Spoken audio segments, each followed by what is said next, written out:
In our day, many of us go about our business using screens and keyboards and printers and mouses, or are they called mice, and all those other mystifying gadgets connected with the age of the computer.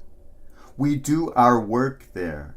We do our reading there. And for better or for worse, we do our communicating there.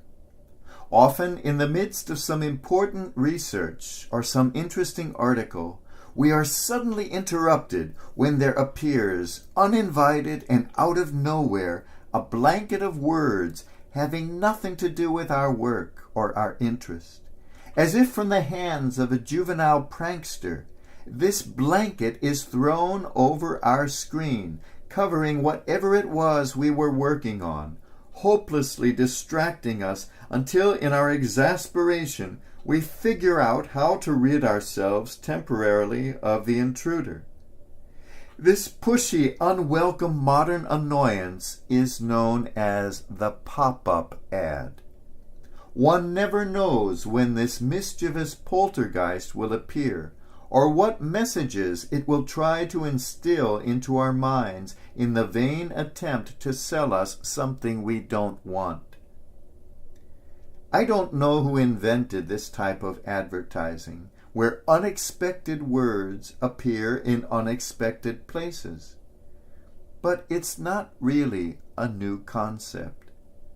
I can remember, even as a child, looking up to the heavens and being fascinated by the sight of an airplane writing letters and spelling out messages right there across the clear blue sky. Remember that? We called it skywriting.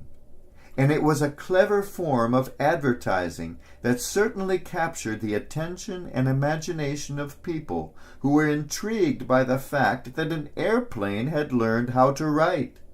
What would they think of next? We would watch excitedly as the first white line was painted in the puffs of white cloud, and we would try to guess what letter was being formed. Most often, I can remember seeing the formation of the figure 7, then a U, and finally a P.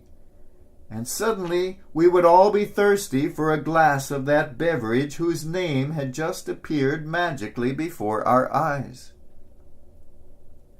Skywriting is almost a lost art, with only a handful of pilots who still know how to do it. It has been supplanted by other forms of getting messages across to large masses of people. But in its day, it was effective and eye-catching. It goes back 100 years. Already in 1915, at the Panama-Pacific Exposition in San Francisco, a stunt pilot by the name of Art Smith always ended his breathtaking air show by writing "Good Night" across the sky, to the delighted applause of the thousands of admiring spectators. Writing in the sky with smoke from an airplane was not an easy thing to do. The pilot had to know exactly in what patterns to fly in order to create a message that someone on the ground could read. Each letter was thousands of feet tall, formed by the plane loop-de-looping in precisely the right maneuver. And of course the pilot himself could not even see the message as it was seen from so far below. It was a real art and a real sensation, unlike anything ever seen before. It was also expensive, but it was seen as cutting-edge mass messaging, the social media of its day. All sorts of companies began advertising their products by writing their names across the canvas of the sky.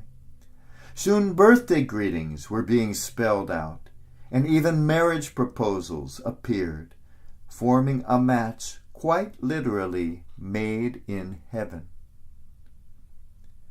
We don't see much skywriting anymore.